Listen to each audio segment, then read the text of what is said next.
दूल्हा की बस बारात छेड़ रही, आगे बाराती नाच रहे, पीछे थे हमारे, आगे बारात चढ़ रही, फिर तुम सबरे गौशाला के न करना याद बने सबरे ने गिले, मतलब हम पे आदमी कोई ऐसा नहीं हो बीच बचाव कर सके।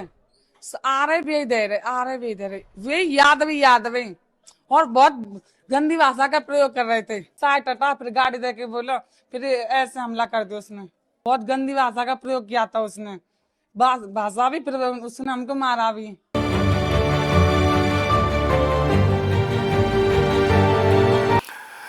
साथियों, जय भीम, जय भारत, जय संविधान। मैं बहुजन Dastak news and constitution channel से गौतम रत्ना, और आज हमारे स्टूडियो में हमारे जो गेस्ट हैं वो डॉक्टर जेके गौतम साहब, जो सोशल एक्टिविस्ट हैं और बहुजन एक्टिविस्ट हैं, बहुजनों की आवाज़ हैं। अभी हम बात करेंगे मथुरा के अंदर, जो मथुरा है, मथुरा के अंदर एक बारात पर हमला हुआ है जो बहुजन समाज से, अनुसूचित जाति से परिवार हैं और ओबीसी के यादवों द्वारा। ये सोशल मीडिया पर भी आप देख सकते हैं, बड़ा पूरा वीडियो चारों तरफ फैलाया जा रहा है। तो डॉक्टर साहब, ये इस तरह की जो घटनाएं हो रही हैं, देखिए घटनाएं तो हम भी दिखा रहे हैं, आप लोग दिखा रहे हैं, ठीक है, लेकिन इसका सॉल्यूशन क्या है और किस तरह से आप देख रहे हैं इसको? देखिए, पहले तो मैं आपके चैनल के माध्यम से ये बता देना चाहता हूँ, ये जो मथुरा में घटना हुई 23 तारीख की, ये घटना नहीं, ये एक आतंकवाद से भी बड़ी घटना है, बहुत बड़ा अपराध है। जिस तरीके से घटना तो इंसिडेंट को कहेंगे, मतलब ये तो जानबूझ के प्री प्लान्ड होता है। ये प्री प्लान्ड होता है, एक आतंक, जैसे आतंकवादी होते हैं, आतंकी लोग होते हैं, प्री प्लान करके किसी घटना को अंजाम देते हैं। सेम वो उसी तरीके से यादवों ने, मुझे कोई फख्र नहीं है जाति का नाम लेने में, तो यादव, एक यादव जो है, जो एक आतंकवादी के रूप में एक वो ले लिया, उसने एक रूप ले लिया है मथुरा के अंदर। जातिवादी आतंकवादी है, नहीं, आतंकवादी है, जातिवादी क्या होता है? आतंकवादी है वो, इससे ज्यादा कुछ नहीं होता। क्योंकि एक, मतलब मथुरा के पास में जो गांव है, रिफाइनरी क्षेत्र में कर्नावल गांव आता है, उस कर्नावल गांव में ज्यादातर जो उसमें राजपूत है और यादव है मोस्टली।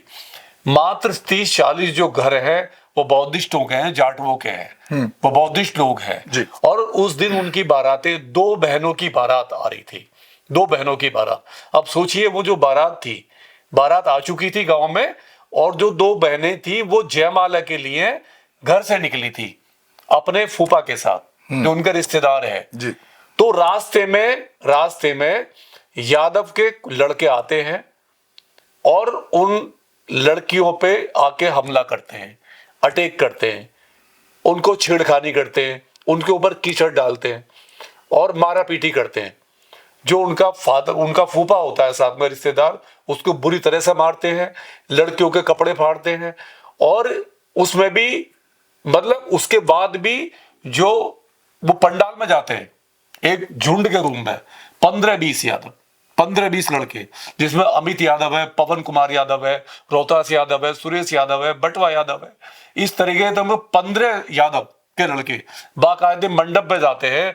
मंडप पे जाके पूरा तोड़ फोड़ करते हैं, गाड़ियों को तोड़ते हैं, जो दूल्हा के जो फादर है उसका सर फोड़ देते हैं, उसको मारते हैं। तो सवाल यह है कि इतना एक आतंक की तरह हमला करना, वो भी एक जातिगत नहीं, बौद्धिस्टों से कितनी नफरत, जाटवों से कितनी नफरत एक यादव को, जो यादव अपने आप को बड़ा एक बड़े चेहरा हिंदू का लेके आ रहा है, हार्डकोर हिंदू का लेके आ रहा है, और इस तरीके से एक बहन बेटियों पर हमला करना, ये बहुत बड़ा, ये तो देश पे भी कलंक है, समाज पे तो कलंक है ही है, नहीं? क्योंकि उन बच्चों का क्या कसूर है? ये मुझे लगता है डॉक्टर साहब, हमारे महापुरुषों को नहीं पढ़ते। ललित सिंह यादव को पढ़ लें तो इसकी आंख खुल जाए लोगों की। ललित सिंह यादव को नहीं, वो हरामखोर यादव नामर्द जो वो अखिलेश घूम रहा है, उसका क्या होगा? सबसे बड़ा दोषी तो वो है, उसने पूरी छूट दे रखी है। अगर यादव बिरादरी उसको अपना लीडर मानती है तो दोषी भी तो उसको माना जाएगा। वो जो नामर्द है, मुझे आपके चैनल के कहने से कोई वो नहीं है, बिल्कुल भी, मैं बिल्कुल नहीं डरता। वो यादव नामर्द है, अखिलेश, उसका बाप भी नामर्द था। जिस तरीके से वो हमले करा रहा है बौद्धिस्टों पे, और 3 दिन हो गए, 3 दिन से एक भी ट्वीट उसका नहीं आया है। रोड पे क्यों नहीं आया?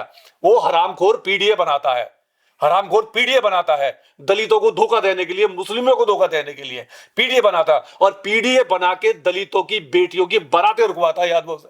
तो हम उसकी घोर निंदा करते हैं, हम फांसी की डिमांड करते हैं। अखिलेश यादव को साले को सजा होनी चाहिए, ये नामर्द है। और अखिलेश यादव जैसे लोग, लक्ष्मण यादव जैसे लोग जो समाज का साले हमारे मंचों से हीरो बने, ये लक्ष्मण यादव जैसे लोग जितने भी यादव है और जो कान खोल के सुन ले, दलितों के मंचों से साले हीरो बनते हैं। और उनकी बेटियों को जब उनकी बारातें रुकी जाती है और ये साले नामर्द चूड़ी पहन के घरों में बैठ जाते हैं, तो मेरे आपके चैनल के माध्यम से मैं बहुत घोर निंदा करता हूं ऐसे लोगों की। ये नामर्द है, ये नामर्द है, और हिंदू के नाम पे साले कलंक है, ये लोग कलंक है। क्योंकि इस देश में एक संस्कृति है, थोड़ा गाली का उपयोग ना करें। बारात देखिए, बेटियों की इज्जत से ज्यादा गाली प्यारी नहीं होती, अगर वो बेटी किसी की भी हो। एक हमारे देश में एक ना परंपरा है, एक चलन है, क्योंकि अगर गरीब की भी बेटी की बारात आती है किसी गांव में, तो पूरा गांव उसे अपनी बारात समझता है, अपनी बेटी समझता है। ये संस्कृति है गांव की, पूरा गांव उसके आदर, उसमें सत्कार में लग जाता है, उसकी रेस्पेक्ट करता है, गरीब की बारात को भी। और ये क्या क्या एक्सपीरियंस है, रात को, आधी रात को बारात वापिस हो गई, उन बेटियों का क्या होगा? आप सोच के देखिए, अगर उसकी अपनी मां बहन होती, अखिलेश यादव की अपनी बेटियां होती, क्या महसूस करता वो? क्या महसूस करेगा? मतलब वो लोग ये तो डॉक्टर ये साहब, ऐसा नहीं लगता आपको जब से भाजपा सरकार बनी तब से कुछ ज्यादा ही हो गया है? क्या भाजपा ने अखिलेश यादव को पूरा परमिशन दे दिया है? क्या पूरी भाजपा ने अमित को, मतलब जितने यादव हैं उनको छूट दे दी है? नहीं ना। सरकार कहां से बीच में आई? सरकार का इसमें कोई रोल नहीं होता है। ये जो जातियों का दंश है ना, ये जो ये हरामखोर जो नामर्द है, ये जाति का दंश लेके यादव जैसे लोग जो मतलब इसमें बैठ गए, ये इस तरीके से कर रहे हैं। पिछले हफ्ते बुलंदशहर में भी ठाकुरों ने हमला किया ऐसी बारात, अभी चढ़ती बारात पर। आए दिन हो रहा है, आए दिन हो रहा है। मैं कह रहा हूं जो सबसे बड़ा ठेकेदार पीडीए का बनता है। देखिए, ठाकुरों का एक शुरू से परंपरा ही है, शुरू से परंपरा कि दलितों पे, SC ST की बारातें रोकना, अत्याचार करना, उनकी बहन बेटियों का रेप करना। ठाकुर को आज तक भी शर्म नहीं आई, कभी भी नहीं है। वो इसमें अपना गर्व महसूस करता है जब वो ये काम करता है, सदियों से हो रहा है। लेकिन यादव, हम बार बार कह रहे, जो अखिलेश यादव चोला ओढ़ के माइनॉरिटी का, SC ST का, OBC का चोला ओढ़ के पिछले इलेक्शन में वोट दिया है लोगों ने, वो चोला ओढ़ के जो बैठा हुआ है, और उसने अपनी पूरी जाति के यादवों को खुला छोड़ दिया है, खुला छोड़ दिया कि जाइए बौद्धों को मारिए, उनकी बहन बेटियों का रेप करिए, उनकी बहन बेटियों की बारात रोकिए। तो ये जो है ना, ये इसको हमें एक्सपोज करना बहुत जरूरी है। और मेरी तो अपील है, देखिए, जब तक आप फूलन देवी नहीं बनोगे, आपको अपना रोल मॉडल चुनना पड़ेगा। बाबा साहब ने कहा है कि जुल्म करने वाले से ज्यादा सहने वाला ज्यादा गुनाहगार होता है। अगर आपको इंसाफ लेना है तो आपको हाथों में हथियार उठाने पड़ेंगे, आपको फूलन देवी बनना पड़ेगा। जब संविधान के रास्ते से न्याय नहीं मिला तो क्या? अगर यादव कम्युनिटी या और भी कम्युनिटी यही चाहती है कि जो बौद्धिस्ट है, जो SC जो SC ST है, अगर इस तरीके से उसको मारा जाएगा, उसकी बारातें रोकी जाएगी, उसका मर्डर होगा, बहन बेटियों का रेप होगा, तो एक दिन आएगा आपको फूलन देवी बनना ही पड़ेगा।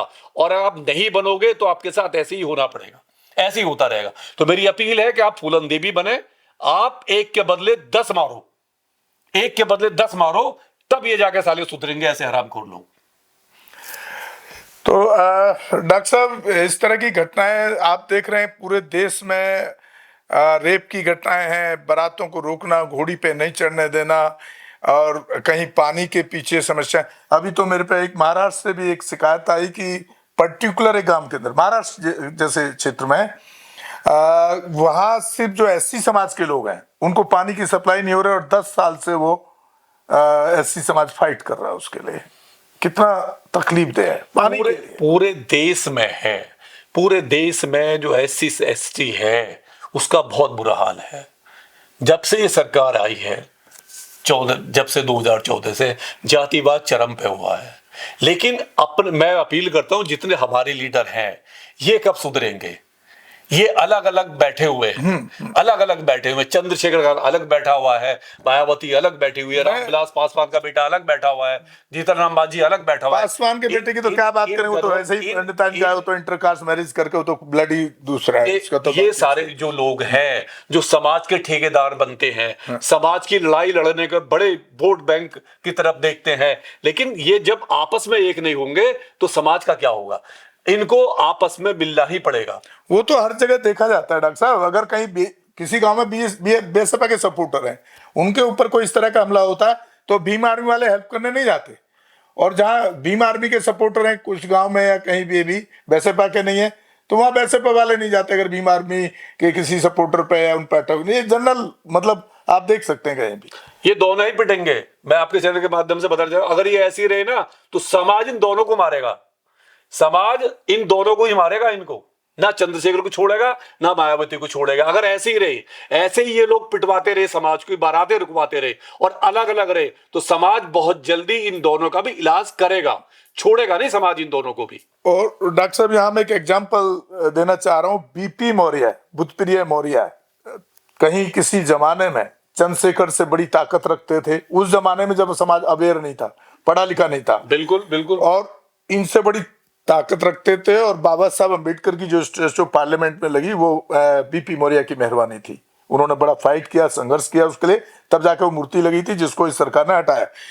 तो आज आप देख लीजिए कि बीपी मौर्य का कोई भी नाम लेवा नहीं है अब, क्योंकि बाद में उन्होंने अपने आप को कांग्रेस को सरेंडर कर दिया और मरने से कुछ टाइम पहले भाजपा को सरेंडर कर दिया था। भूल जाते हैं लोग, तो ऐसे लोगों को बहुत मुझे लगता है कि इनका हाल भी यही होगा, चंद्रशेखर और मायावती का हाल यही होगा आने वाला। अगर ये आपस में नहीं मिलेंगे, जी जी, समाज की लड़ाई नहीं लड़ेंगे मिलके, तो इनका हाल यही होगा, इन्हें भूल जाएंगे लोग। यादव दबंग बहुत बनते हैं ये, और इतनी बोलेंगे जब फैल गाई देंगे, इतने बॉस बनते हैं ये। डेढ़ा चमड़ा, डेढ़नी फेड़नी सब उसने मेरे साथ हर चीज का प्रयोग किया था। मुझको मारा भी, डेढ़नी फेड़नी सब की, जाति विरात पे मेरे साथ बहुत वो किया उसने। रिश्ता वो उसने नहीं कर दिया। जाने फूफा बचाए और बुआ ने बचाए, मैं भाज के आई खेलने के लिए। जब सब रह गए फिर पल्ला थे उनके भी घर के आ गए, वे भी मारने आए, सब रे आ गए, सब डंडा ले लेके हमरे के बेटे वो आ रहा वही दे रहा हमरे के बेटे। और हमारे फूफा ट्रैक्टर घर से ट्रैक्टर ला के फूफा जी की गाड़ी बर्तन सवार उन्हें सब कचोड़ते हुए आ रहे थे। पिंटर यादव और शिशुपाल यादव, रोहतास यादव और अजय यादव और मुन्ना की चौराक का नाम है मुन्ना जी, वो सतीश सतीश यादव। मामाएं यहाँ शादी में आए थे और हमने शादी में सब खाना खा भी, किसी ने खाना नहीं खाया था। टटे ये लड़की आई थी ब्यूटी पार्लर थे, लड़की इनके पीछे गाड़ी लगाएंगे इनने यादवन ने 3 गाड़ी। अब लड़की रोकी है, हाथापाई करिए, लड़की का फूफा पीटा है, उसकी चीज बत्ती लड़की के पुलिस ने भी देखा है, लड़की के यहाँ पे तेजाब और कीच फेंका था यहाँ पे, बाकायदा वीडियो रखी है। और ट्रैक्टर थे, ई को गाड़ी ऐसी रौंदी है आदमी, और ई को गाड़ी ऐसी रौंदी है उसने बुत रहते, ऐसा कोई सीमा नहीं है। इस गांव का पूरा बच्चा गवा है, अभी पूरा बच्चा से पूछ लो, बड़े बूढ़े बच्चा किसी से पूछ लो, ये गलत बात है कि नहीं है। अब बताओ लड़की के घर वालों को कितना दुख है इस बात का। अब बताओ लड़की सवेरे लड़की रात से ही इतना बुरा हाल, लड़की का रो के सब घर वालों का बुरा हाल है। ये जात के पीछे ये गांव दबा हुआ है, वो जानते हैं ये गांव हमारा दबा हुआ रहे। चमार तो बरातियों को इतना बुरा हाल कर दिया है, लड़का वाले देख के भाग गए यहाँ से माहौल को। चलिए, आप सुन रहे थे डॉक्टर जेके गौतम साहब को। बहुत ज़्यादा एग्रेसिव हैं, बहुत ज़्यादा गुस्से में हैं और अपनी बात भी रखते हैं और बात ही नहीं रखते। कोशिश करते हैं कि वहाँ पर हमारे कोई नॉन पर्सन एक्टिविस्ट हों तो वो जाकर के उस समाज में, वहाँ समाज के लोगों से मिलें जिनके साथ इस तरह के हादसा हुआ है, इस तरह की घटनाएं घटी जा रही हैं, उनको एक हेल्प करने की कोशिश भी हम भी करते हैं और डॉक्टर साहब भी करते हैं। तो डॉक्टर साहब बहुत बहुत आपको धन्यवाद, आपने कीमती टाइम निकाला। साथियों, आप हमारे दोनों ही channel Bahujan Dastak news and constitution को लगातार देखते रहें, लोगों को शेयर करें, सब्सक्राइब करें, ताकि इस तरह के उत्पीड़न और घटनाओं पर हमें आपका सपोर्ट भी मिलता रहे और आपको भी ये जानकारी मिलती रहे। और हम अपील भी करना चाहते हैं, जो वहाँ मथुरा के आसपास के लोग हैं वो उनको जाकर के ऐसे लोगों को मदद करने का काम, क्योंकि हम तो दिल्ली बैठे हैं तो हर जगह हम जा नहीं सकते हैं, या जब तक परिवार नहीं मिलता तब तक हम किसी पुलिस अफसर को फ़ोन नहीं कर पाते हैं। तो अगर हो सके तो किसी परिवार का नंबर हो तो हमें भेजने की कोशिश करें, क्योंकि सोशल मीडिया से हमें पता लगता है तो कई सारी चीज़ों में प्रैक्टिकल काम करने में नाकाम भी रहते हैं। इसी के साथ मैं आपसे विदा लेता हूँ। साथियों, जय भीम, जय भारत, जय संविधान, नमो बुद्धाय, धन्यवाद। हमारे चैनल